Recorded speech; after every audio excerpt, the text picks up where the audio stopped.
We'll hear argument in Case 13-485, Comptroller of the Treasury of Maryland versus Wynne. Mr. Brockman. Mr. Chief Justice, and may it please the Court.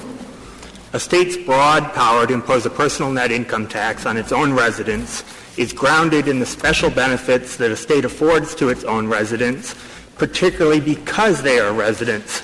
That is, things like public schools, social services programs, medical assistance services, and, of course, the right to vote in the process that determines both the level of those benefits and the level of taxes that are paid in return for them. There is no reason that a state should have to subordinate this power, this taxing power, just because another state exercising an equally legitimate taxing power, but on a very distinct ground, is taxing a portion of that income merely because it was earned within that state's borders. Right. You're relying on the principle that life is not fair, right? Life is not fair. Maryland taxes are because all residents are treated the same. They're taxed on their entire income regardless of where it is earned. Well, but as your friends on the other side point out in their example, pages 22 to 23 of their brief, if you do the internal consistency test, it ends up not being equal. What it ends up is imposing a special tax. They would call it special, right? The special non-resident tax on those who live in one state and work in the other. That people who live in the state and work in the state do not have to pay. That sounds unequal, whether fair or not. Your Honor, let me try and explain why I disagree that it's unfair. The special non-resident tax and the county tax both apply, one to residents, one to non-residents. One has been upheld, the special non-resident tax, as a complementary tax to the other. But we can abstract from all of that, because our position as a constitutional matter is that Maryland is not required to provide a credit at all. So it would be just as accurate to do the math this way. The special non-resident tax accounts for 0.6% of total personal income tax collections, both resident and non-resident, combined, state and local. If we said instead there's only one tax, it's a state income tax, and you may take a credit up to the lesser of what you paid the other state, or 99.4% of what you would have paid to Maryland, whichever is lesser, we would have the same result. Well, but that's the case now. But if we uphold a situation where you charge a special non-resident tax in a way that is a special tax on people who live in one state and work in the other, then you're free to raise that to whatever amount you want. The fact that it's a smaller amount now doesn't, if we say it's okay, then you're free to raise it. Well, I don't think we are, Your Honor. It's been upheld by the Maryland courts because it's complementary and it's set at the lowest rate that any county resident pays. Well, it is now. Do you think could you increase the special non-resident tax beyond the lowest rate that the county tax is? I don't think we'd try. We believe, I think the reason it's set at the lowest is because we did not want to be in a situation where we were discriminating against non-residents who are entitled to privileges. Look, to be specific, if you live in California, you have a hot dog stand in Hawaii. All right? It has $1,000 income. It comes back to California. You pay 13.5% California tax. Hawaii wants to charge another 12%. So you're paying 25%. Can California say, that's fine, we give them no credit for the 11% they're paying in Hawaii? So the bottom check that you get is $750, not $1,000. But if your hot dog stand were in California, the check would not be $750, it would be approximately $900. Okay? Now, is that constitutional or not? It is, Your Honor. Okay, that's what I thought. Then move to Hawaii is what you say. And a lot of people do that for tax reasons. That's right, Your Honor. The Wynnes are our citizens, though, and we prefer that they express their preferences through voice, not exit. A lot of moving out of Maryland. What is your best case that you can rely on for your answer to Justice Breyer? What's the best case you can cite? Complete auto? I don't think that works for you. I wouldn't cite complete auto. No, I wouldn't if I were you trying to justify the answer either. What would you cite? What would your best cite be? I might start with Jefferson Lines because it demonstrates that there are situations where only one state can claim to be taxing a value on the specific basis it is taxing it on, but many other states can be taxing it on a different basis. That results in multiple taxation of the type that we're talking about. By hypothetical, the basis is identical. It's called an income tax. Okay? And they run it in both states the same. And the problem that I would like you specifically, and you are addressing with Justice Kennedy, is what California says, open your hot dog stands in California.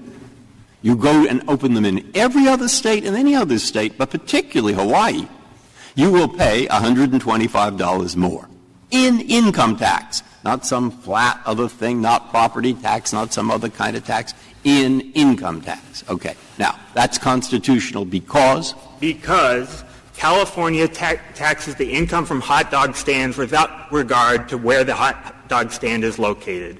The additional tax burden there is a result of the combination of two states' taxes, Hawaii's and California's. Well, and it can't be said. The question is not whether California can tax the income of its residents wherever they make it, or whether California can tax all income earned within the border of California. The question is whether it can do both. And that's the question with respect to you. Can you tax all income earned within your border, whether by resident or by non-resident, and also tax income earned by your residents in other states? The tax economist brief points out that what you've done operates exactly like a tariff, because it provides an incentive to earn income in Maryland and not outside of Maryland. Now, do you dispute that as a factual matter? And if you don't dispute it as a factual matter, why shouldn't this tax system meet exactly the same fate as a tariff? I don't dispute the mathematics. They lose me when they switch from tariffs to income taxes, but I'm not an economist. The difference, though, is that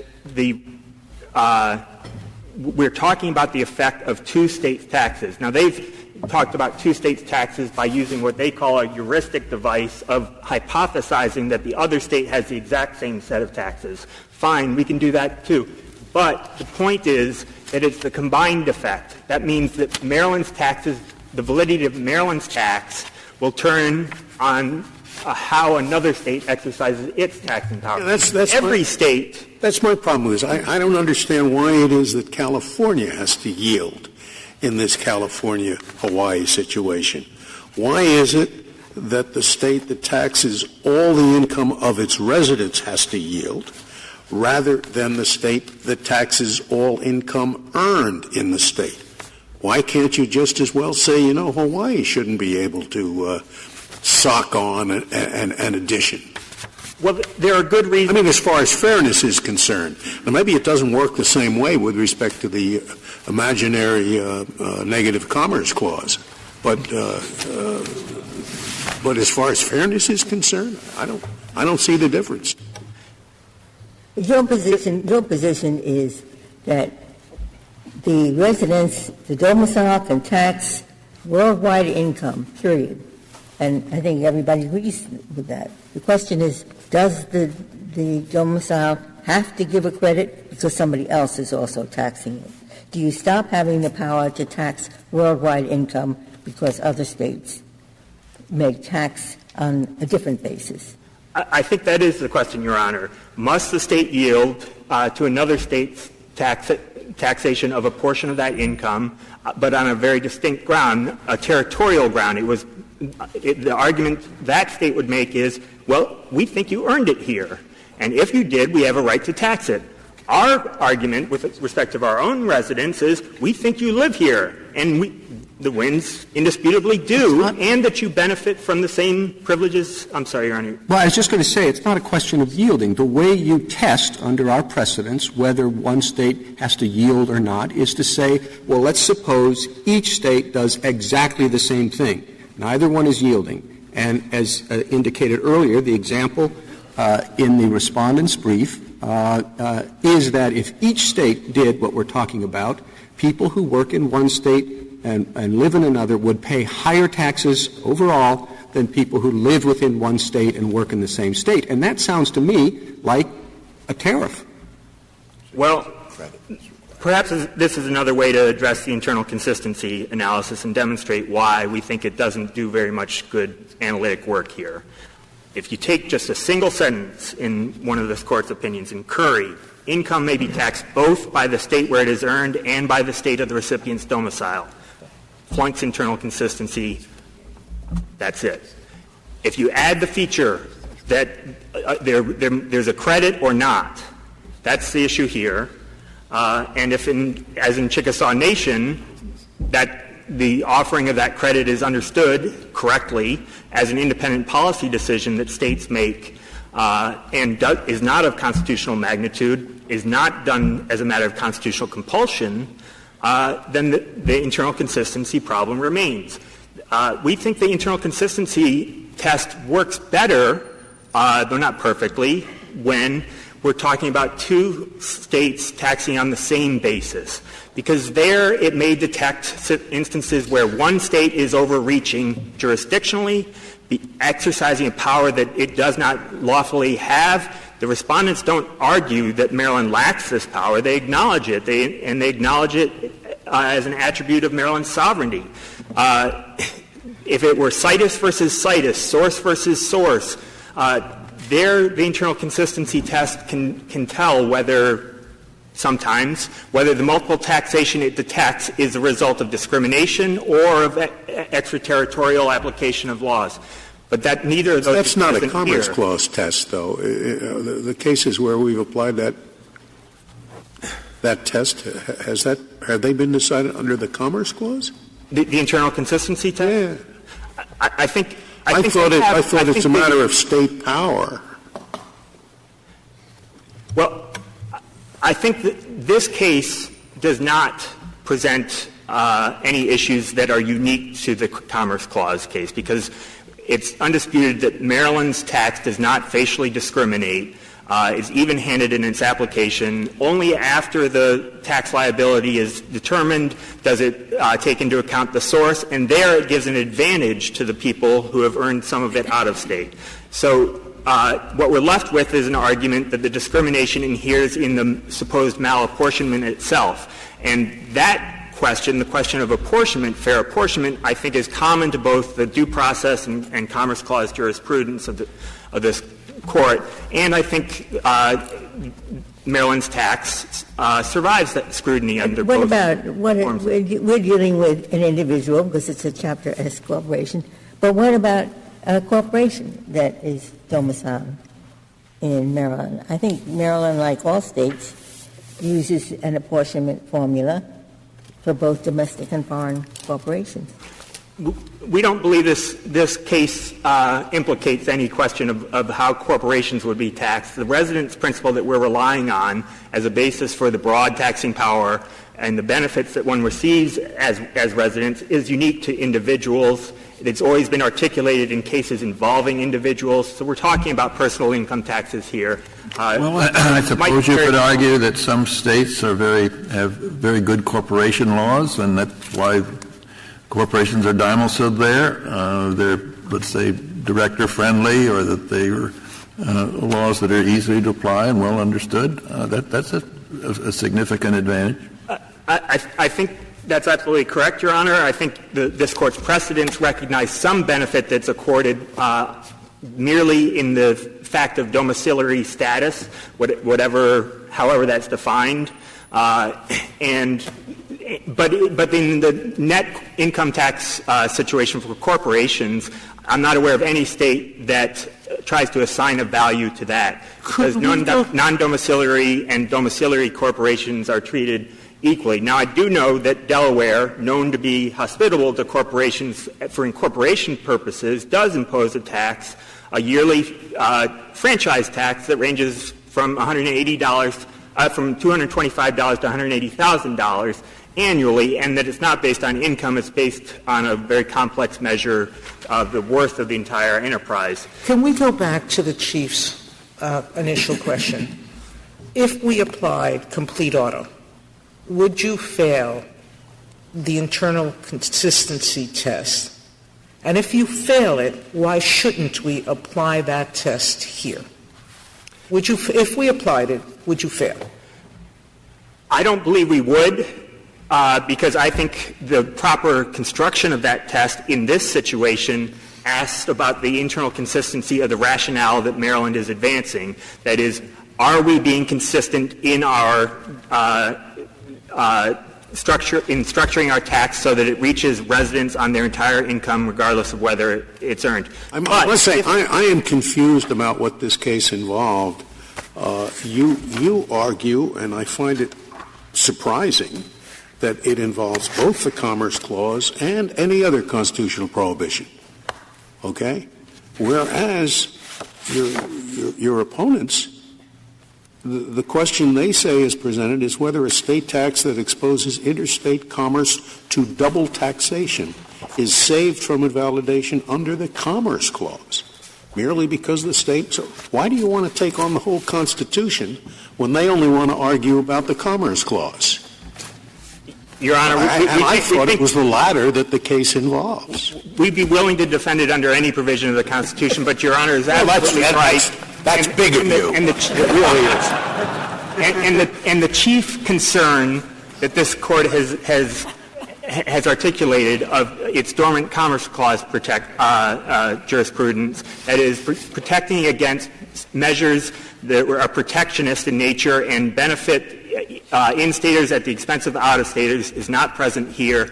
There is no discrimination or extraterritorial overreaching, and the tax is valid. Thank you, counsel. Yes. Reserve.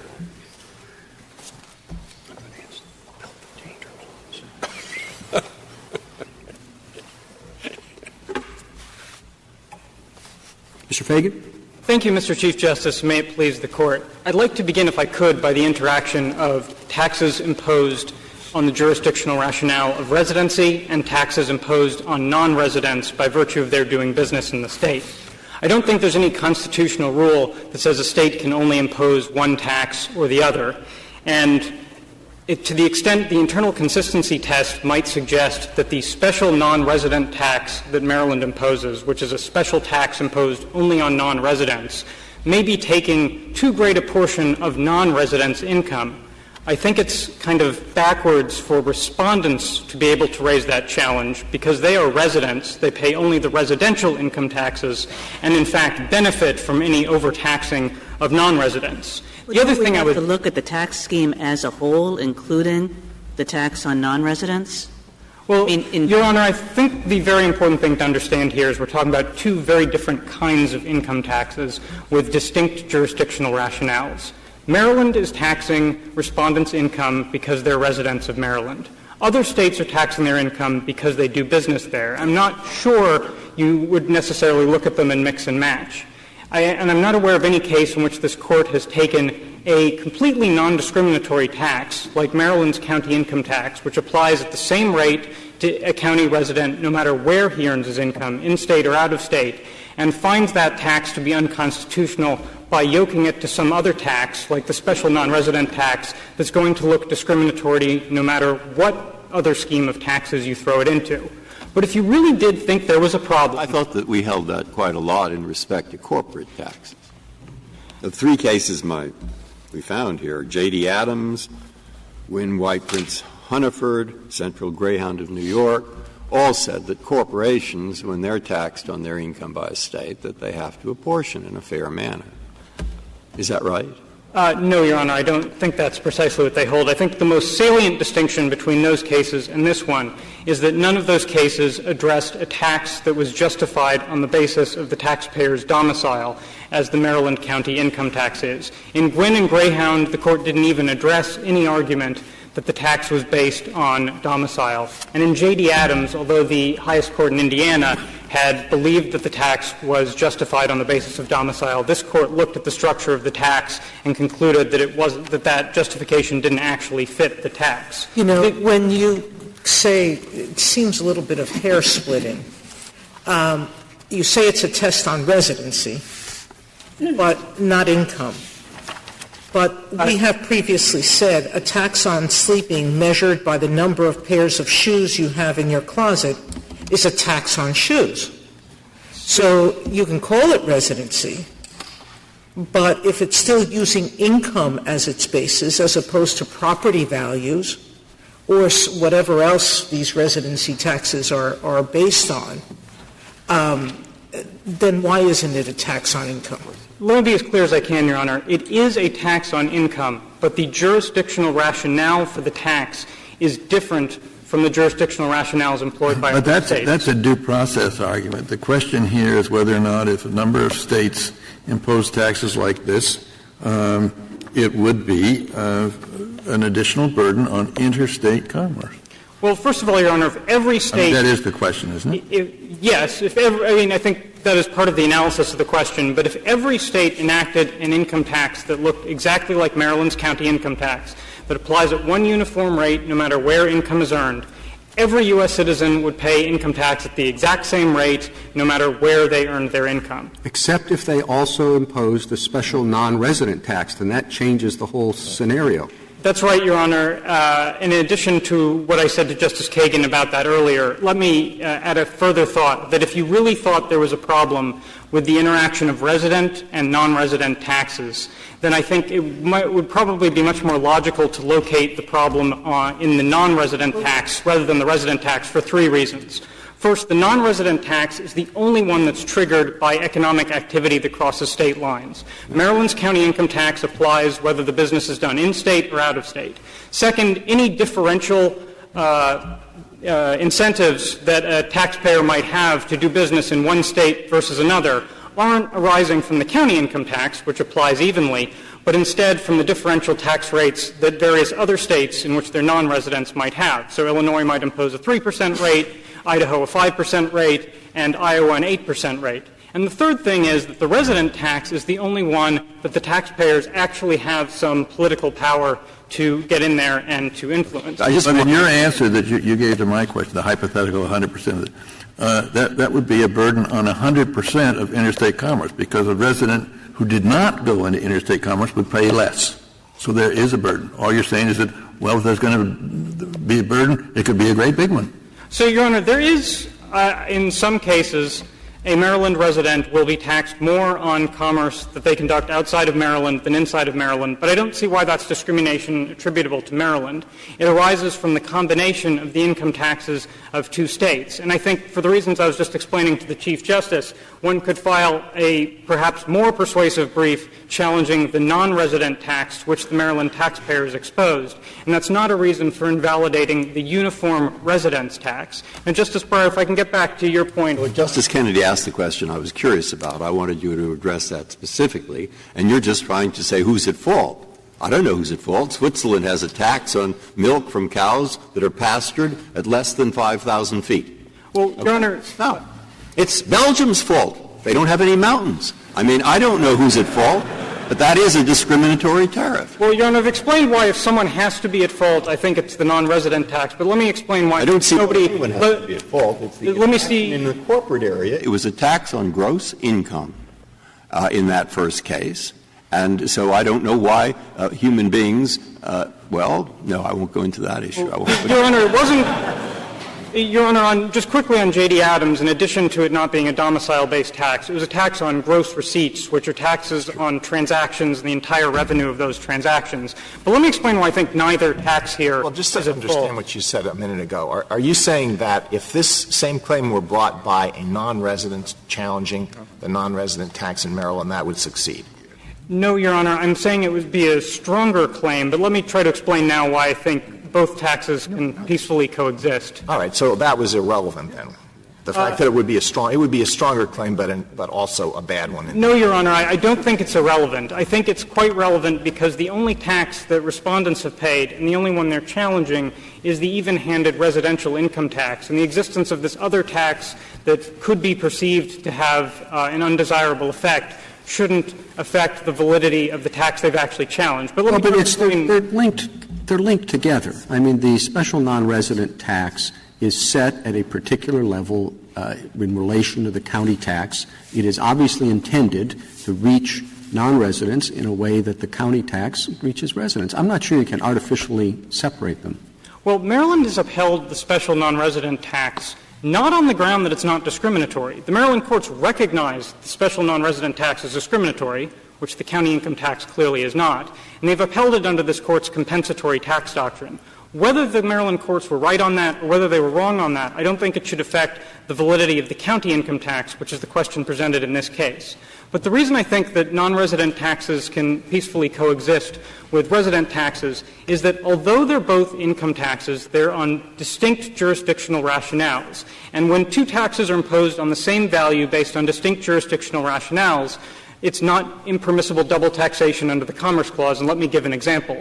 If an operation manufactures all of its widgets in State A and sells them all in State B, it's clear under this Court's decisions in McGoldrick against Berwyn-White Coal Mining Company and Armco against Hardesty that State A can impose a manufacturing tax that is measured by the value of the revenue of the sales, even though the sales occur in State B. And State B can impose a gross receipts tax on the sales that occur in State B, which is paid by the seller, the mining company, or the widget manufacturer in my example, which is also a tax on that same value, the taxes that occur in State B. The reason that's permissible is because they're distinct jurisdictional rationales. This is what we have here. One is a tax based on residency, and the other is a tax based on doing business in the state. Previous apportionment cases this Court have considered have all involved the second rationale, doing business in the state. And in that circumstance, it makes sense to try to divide up the pie because you don't want California asserting, well, we're responsible for 90% of your income, and Oregon says we're also responsible for 90% of your income. But there's no real way to compare apples and oranges and to say that a residency-based tax is better or worse than a tax based on doing business there. And so you don't have the same conflict between the taxes and have to divide up the pie in the same way that this Court's previous cases have suggested. Mr. Fagan, if we were to rule against Maryland, how many states are in the same position as Maryland, either because they do a county tax themselves or because they allow local jurisdictions to impose their own taxes? I'd look at pages 17 to 18 of the Municipal Lawyers Association brief, Your Honor, but if I could add just one quick sentence beyond that. Even states that do offer credits of the kind Respondent is seeking would be affected by a decision in this case because it would constitutionalize that requirement and create constitutional questions about whether a credit is when a credit is required. Thank you. I have one more question. Sure. Do we, the federal government, allow credits for all foreign income tax paid? And do you think it must do so? There are limits. It does offer a foreign income tax credit. There are some treaties about this, I believe, but I don't think there's any overarching principle. In and of itself, it wouldn't violate the negative foreign commerce clause, right? I think if it did, Your Honor, Congress could legislate that out of existence. Thank you. Thank you, counsel. Mr. Perella. Thank you, Mr. Chief Justice, and may it please the Court. Justice Alito, you asked my friend on the other side whether it's correct to say that if you perform, if you look at the real economic analysis of this tax and see what it does to interstate commerce, whether it amounts to a tariff. And my opponent conceded that it does. A tariff is the quintessential unlawful tax under the Dormant Commerce Clause. And I'd like to illustrate why by pointing to Justice Breyer's hot dog stand. Again, as my opponent on the other side conceded, a small business like a hot dog stand could operate in two different states. It might not be California and Hawaii, but wherever it might be. And it would be exposed to 100% double taxation. The only limitation would be the rate that the state chooses to set on that. And that would apply, and I would point the Court to page 5 of the Council on State Taxation brief. That would apply to 90% of the businesses in this country. When you do business in California and you live somewhere else, your hot dog stand is going to be subject to pretty high property taxes. It's going to be subject to special use taxes. It's going to be subject to taxes that they have for one time to finance the schools. It's going to be subject to okay? And so what they're really saying is, nobody claims that California can't do that and Maryland can ignore it for purposes of their income tax. It's tough to do business in California, according to some. Not the Californians. But nonetheless, this is just one more burden that you have to suffer. And that's because they're on different — you heard the argument. So what's your response to that? My response is that in cases like Container Corp., Jefferson Lines, and others, this Court has said, look, we can't and don't want to constitutionalize everything about state taxation. Different states impose different taxes, impose different burdens, and, you know, we're not going to try to stop them from doing so. We can't stop them. They have that power. The line we're going to draw, and it's the line the internal consistency test draws, is that we're not going to allow states to structure their taxes so that they're taxing more than what they're exposing income to more than 1% of the tax base. Yes. Suppose we had a Maryland resident and all that resident's income is earned out of state, and each of the states where the income is earned tax at or above the Maryland rate.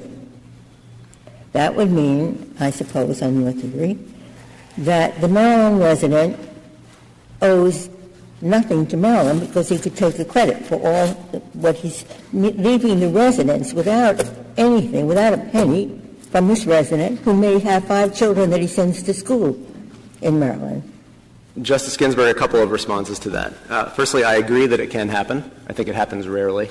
And just as a practical matter, let me point out, Maryland has reciprocal agreements with its surrounding jurisdictions, Washington, Virginia, Pennsylvania, et cetera, where they say we're going to ignore commuting of that sort and we're going to tax people at their residence. But even if that weren't so, I think the key point here is that that resident is paying substantial taxes to State B. And residents of State B who happen to do work in the state in Maryland are paying substantial taxes to Maryland. Well, maybe so this comes out of the wash. Maybe so, or maybe not so.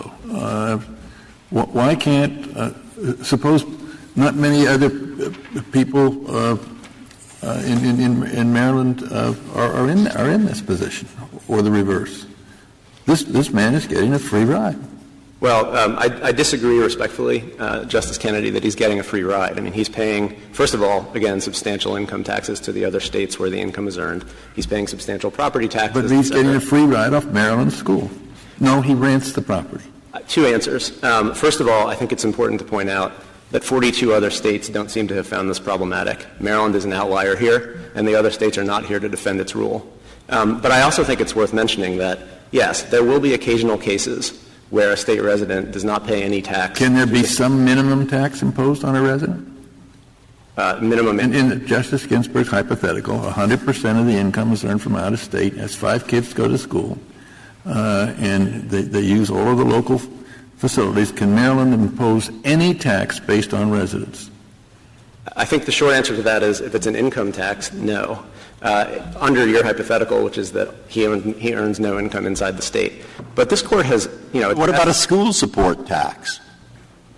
I think that it's possible that you could impose a school support tax. Can you give me the right numbers in what you said? We've heard different ones. You just said how many states provide a credit such that a resident has to pay the higher of the foreign state's tax on its business there or the state's tax on income. You said 40 states impose some kind of credit like that? No, Justice Breyer, to be clear, every other state has a credit, a full credit, unlike the one. So every other state, how many are the every other state? 42 states. 42 states. Yeah. How many states are in the position of Maryland where they don't impose a credit, where they do not grant a credit for some or all of the income? Zero. Wisconsin has a limitation on its credit, as one of the topside briefs points out. The limitation has to do with whether they credit taxes paid to localities in other states. But Maryland is the only state that limits its credit in this way. Well, don't some states allow localities to impose taxes that do not give a credit? So, for example, the New York City income tax would be the classic example of that? Yes. Justice Kagan, as my opponent on the other side said, the IMLA brief catalogs some foreign localities that impose local income taxes. Some of them don't appear to have a credit. But I think it's important to point out, and we did in our responsive brief, that the IMLA's math is substantially exaggerated. I mean, for example, they've pointed to a lot of the local taxes they point to are in Pennsylvania, thousands of them, in fact. And they're simply wrong about Pennsylvania. Pennsylvania imposes a credit. It just happens to be codified in the state statutes. And the same thing is true with Kansas. They say Kansas is an example. Kansas only imposes an intangibles tax, which operates. But you recognize that there are jurisdictions, local jurisdictions, that impose a tax and don't give a credit. I think it's fair. I think it's fair to say that there are some. I think it's also fair to say that the number is substantially Just lower. before you said there were zero. No, sorry, Justice Ginsburg. I said that there are no states that don't allow the full credit on other states' income. Well, Maryland does allow the credit against the state income tax. It's just the county tax. Well, I mean, not to split hairs, but as this case comes to the court, the state courts have held, and Maryland hasn't disputed, that this is in fact a state income tax. The court held that in the Fry case in the Maryland Court of Appeals. But the lion's share of it would be this state part, not the county part. And on that, Maryland does give a credit. I think the key point here is that if you conceive of this all as a state tax, which is how the Maryland law stands and how the case comes to the court, what Maryland has done here is say, we're going to arbitrarily cut our credit essentially in half. We're going to give you half the credit. Now, some of the topside briefs, the IMLA brief, for example, make an issue of that. They say, hey, this is just a rational compromise. We're going part way. But the rule Maryland suggests is not a compromise. The rule they suggest is you can impose complete double taxation. And it's a rule — Mr. Perley, you're not saying that we have to or that we should establish a priority rule as to different taxing schemes, are you? You're not saying it has to be source-based over residence-based or vice versa? I think that the holdings of this court in Standard Oil, Mobil Oil, Central Railroad are that in a situation where one state is taxing on the basis of residency and the other on the basis of source, it is the state of residency that yields. So you are saying that that's the priority rule? Well, I'm saying that in the case where there is the risk of overlap, yes. Now, the other side has construed our brief as saying that we're requiring apportionment, right? The whole point of their reply brief is, how can it be that the due process cases say you tax everything wherever earned, and the Commerce Clause requires you to tax nothing outside the state? I want to just be clear that that's not the rule we're suggesting. Well, let me ask you, suppose we were to say that what Maryland is doing is not okay. But then states could choose. Some would do a source-based tax, some would do a residency-based tax. If you had a situation like that, it seems it could lead to double taxation in exactly this kind of way. If you were living in the wrong state and all of a sudden the combination of one state having a pure source-based and one state having a pure residency-based tax was going to lead to double taxation. Why is that any different? So I think that if you had that situation, and of course you don't because all the states do this the same way, but if you had it, I think there would be an argument to be made that that tax would be unconstitutional because it would produce massive double taxation, and this, the court has said residence yields in that situation. But I want to be clear that this is a much easier case.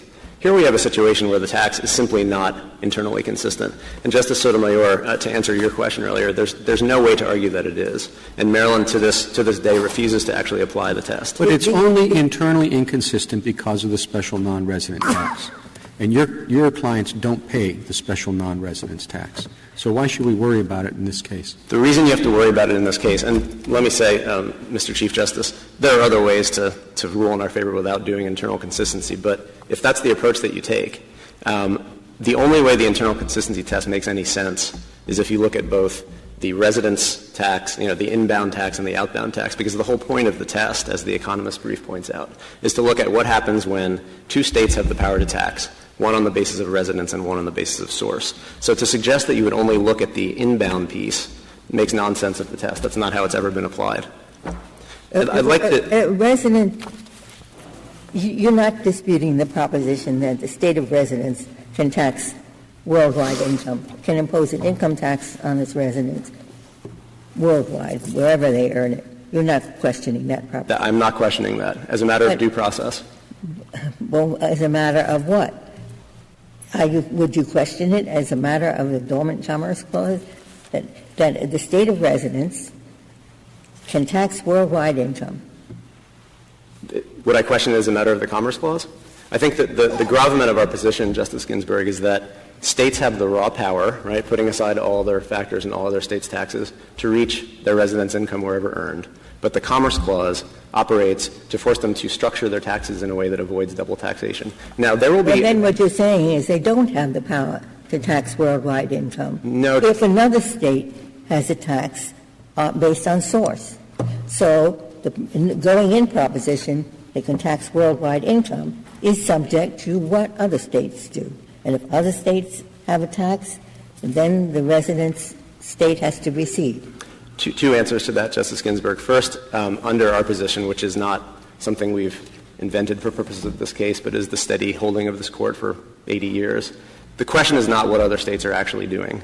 The question is whether Maryland's tax is structured in such a way that eliminates the pervasive risk of double taxation. Because, of course, as the Chief Justice pointed out in the opening argument, other states can exercise their right to tax on the basis of source to any degree. And so what this Court has said is we're not going to make the constitutionality of the tax turn on the shifting incidence of the other 49 states.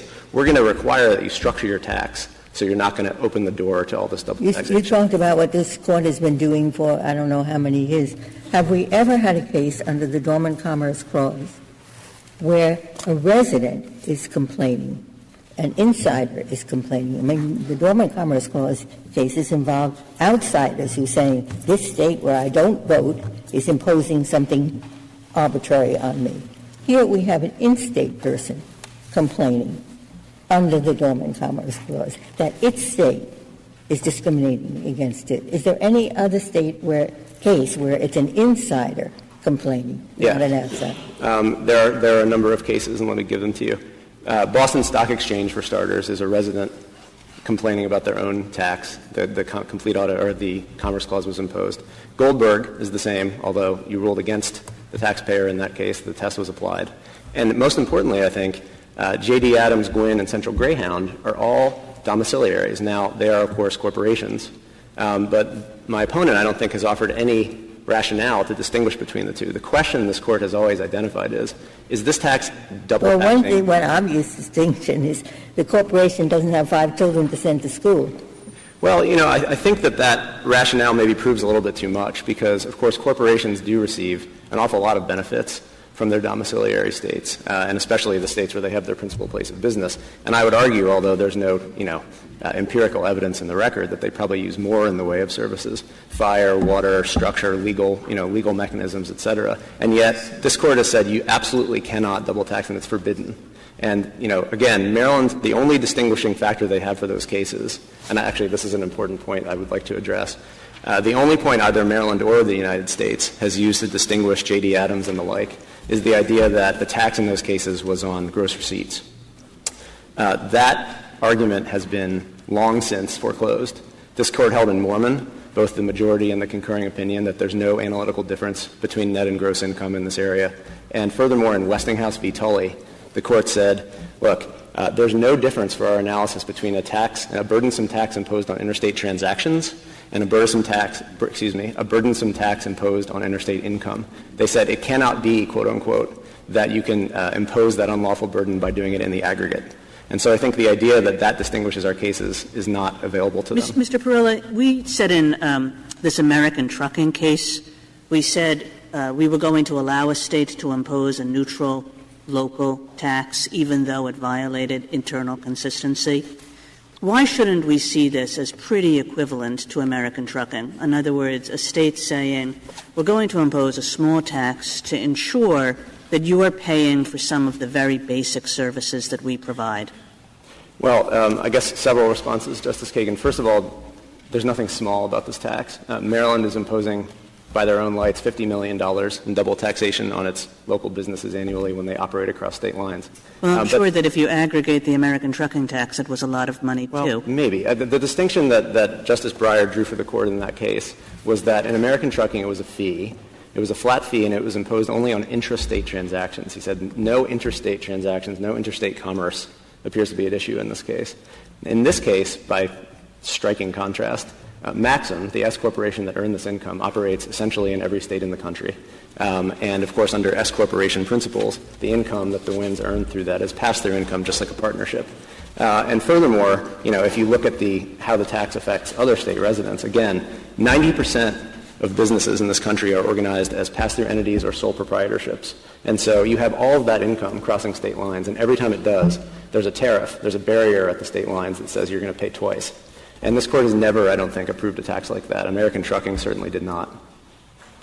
I'd like to mention a couple other things. The IMLA brief and Maryland's reply brief suggest that if you accept our position, Maryland has no choice but to make its tax code more regressive.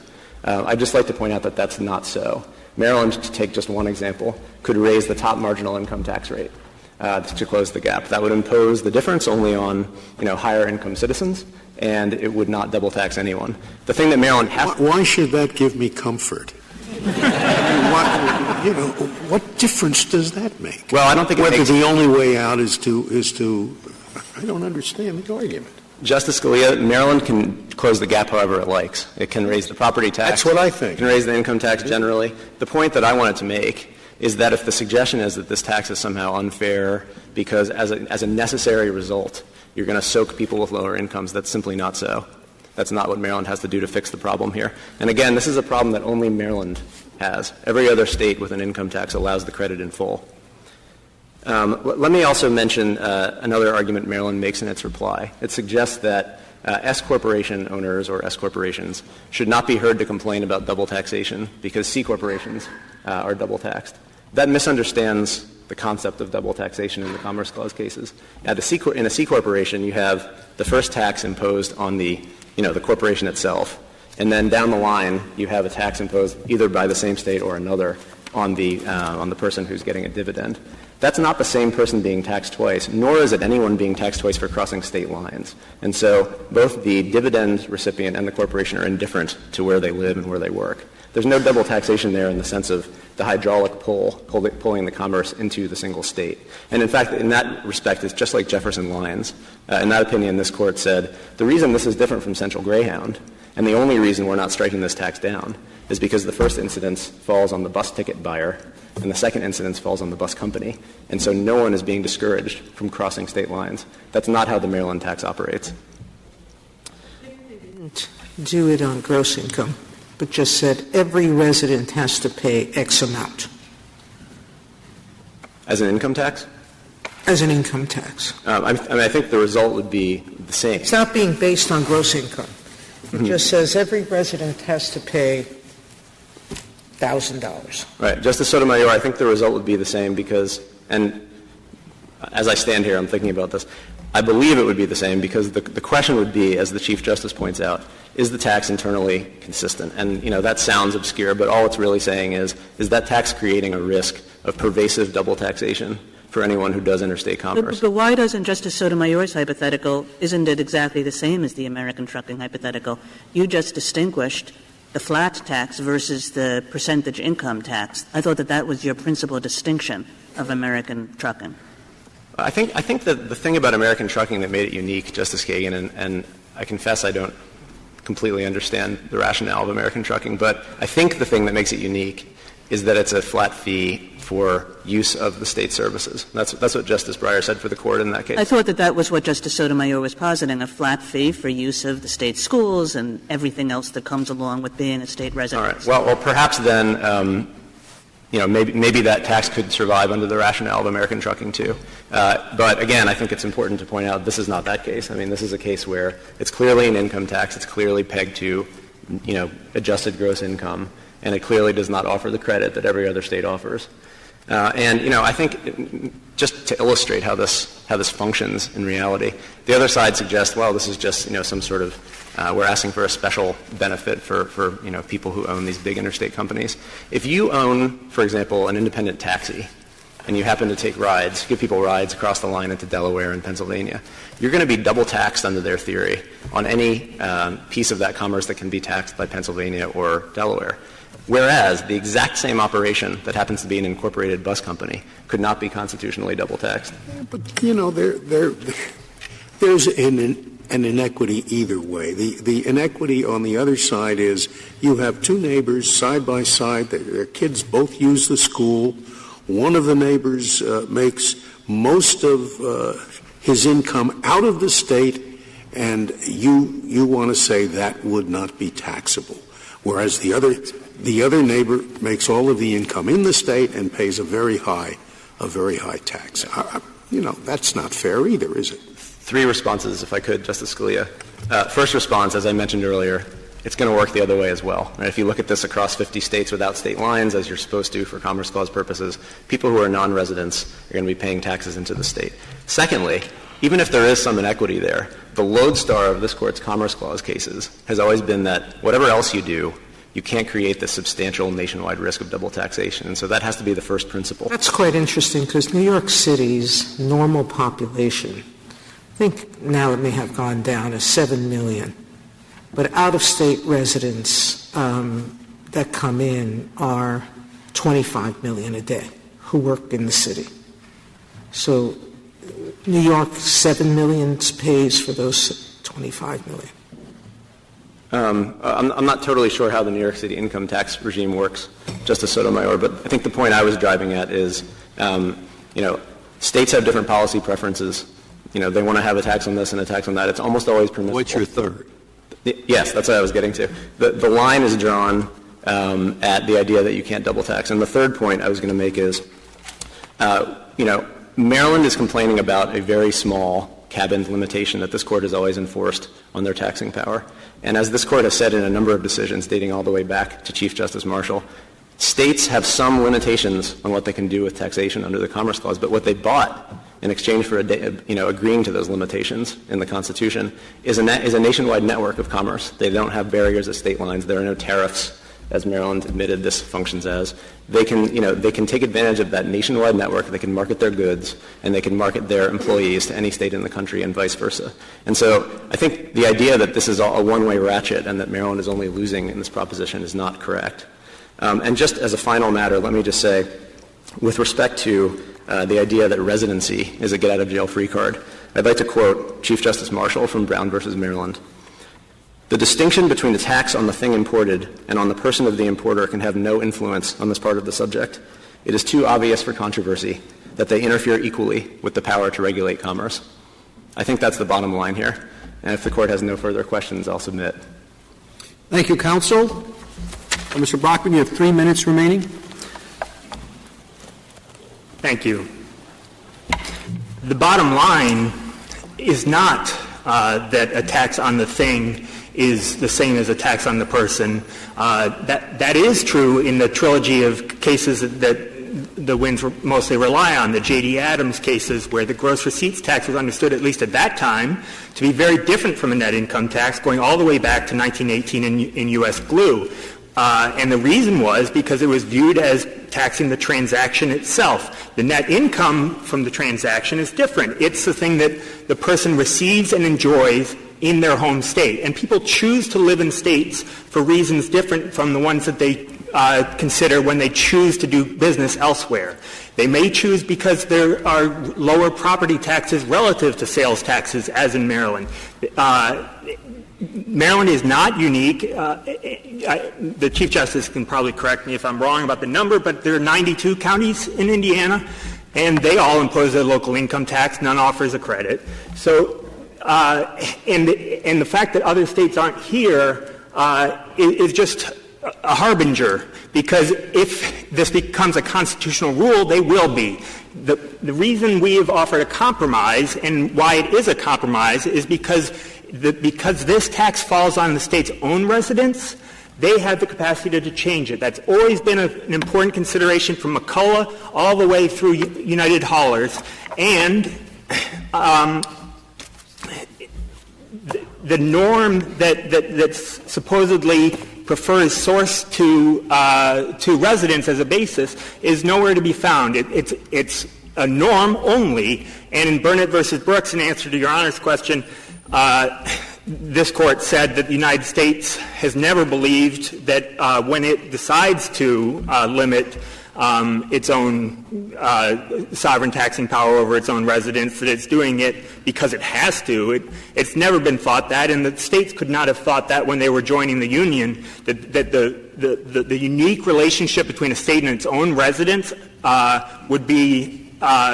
could not be accounted for in the state's tax system, that the Constitution would determine how, as Mr. Perella says, the states can structure their own taxes. Maryland made some choices, and they ought to be able to make the choices they did. They said that the taxes one pays to the county should not be different based on factors that the county services are indifferent to. You don't get 18% of a fire truck or a day of school because you earned 82% elsewhere. You get 100% just like your neighbor does. And in that respect, the reason the rates do matter and the reason you should nevertheless be very uncomfortable about it is because under the rule that they're proposing, Maryland's tax system is at the mercy of the other states' taxes. In the fold-out section of the Joint Appendix at page 77, you see there are 39 jurisdictions. There's a 40th not shown there that taxed a portion of the income. 27 of them taxed it at a higher rate than the Maryland and Howard County tax combined in 2006. Thank you. Thank you, counsel. The case is submitted.